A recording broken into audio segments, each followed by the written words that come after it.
జీవన రహస్యం వీక్షకులకి స్వాగతం సుస్వాగతం. మీ అందరికీ నమస్కారం. ఫ్రెండ్స్, ఇది ఒక పెద్ద బ్రేకింగ్ న్యూస్ వచ్చింది. మథురలోని శ్రీకృష్ణ జన్మస్థానంలో ఉన్న షాహీ ఈద్గాహ్ మసీదును కూల్చివేయాలని చెప్పి కేసు ఒకటి నడుస్తోంది. ఈ కేసును మొదట మథుర డిస్ట్రిక్ట్ కోర్టులో విష్ణుశంకర్ జైన్ మొదలైన వాళ్ళు వేశారు. ఈ కేసులు చివరకు హైకోర్టుకు ట్రాన్స్ఫర్ చేయబడ్డాయి. ఈ కేసులు అలహాబాద్ హైకోర్టుకు ట్రాన్స్ఫర్ చేయబడిన తర్వాత ఈ కేసులను విన్నటువంటి హైకోర్టు ఈరోజు జడ్జిమెంట్ ఇచ్చింది. పిటిషనర్ చెప్పింది ఏంటంటే, ఈ మసీద్ అసలు హిందూ దేవాలయం మీద కట్టబడింది.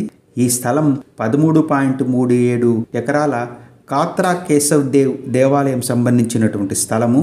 ఈ స్థలం మొత్తం కూడా శ్రీకృష్ణ జన్మస్థానంలోని అంతర్భాగం ఇది. ఈ దేవాలయాన్ని ఔరంగజేబు 1669-70వ సంవత్సరంలో కూల్చివేసి ఇక్కడ ఈ మసీదును కట్టాడు. ఇప్పటికీ ఈ మసీదులో దేవాలయ చిహ్నాలు అన్నీ ఉన్నాయి. మసీదు లోపల పద్మాలు, శేషనాగ్ బొమ్మలు మొదలైనవన్నీ స్పష్టంగా కనబడుతున్నాయి. కాబట్టి కాశీలోని జ్ఞానవాపి మసీదు సర్వే తరహాలోనే ఇక్కడ కూడా సర్వే చేయించాలి అని పిటిషనర్ అయినటువంటి విష్ణుశంకర్ జైన్ మొదలైన వాళ్ళందరూ కోర్టులో కోరినారు. ఈ కేసు హియరింగ్ 16 నవంబర్న ముగిసినప్పటికీ ఈరోజు సాయంత్రం 4:30 గంటలకు దీని జడ్జిమెంటు కోర్టు విడుదల చేసింది. శుభవార్త ఏంటంటే, కోర్టు సర్వే చేయమని చెప్పి అనుమతి ఇచ్చింది.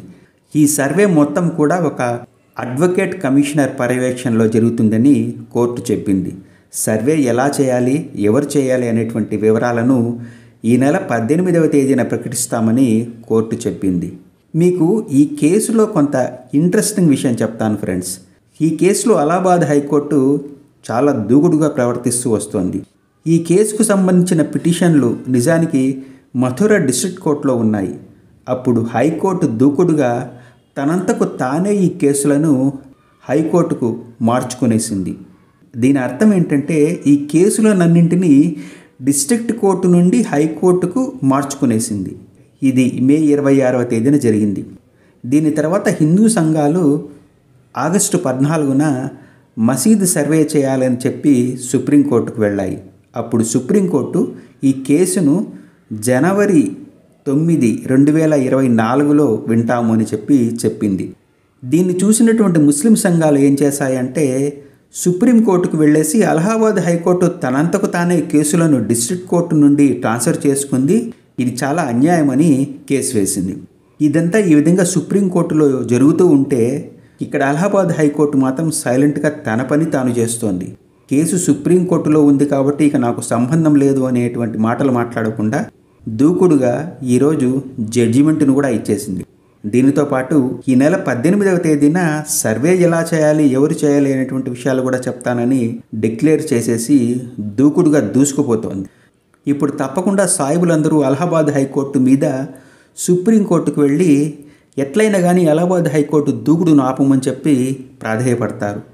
మొత్తానికి ఇప్పుడు అయోధ్య అయిపోయింది, కాశీ జ్ఞానవాపి సర్వే జరిగిపోయింది, రిపోర్టు తయారవుతోంది.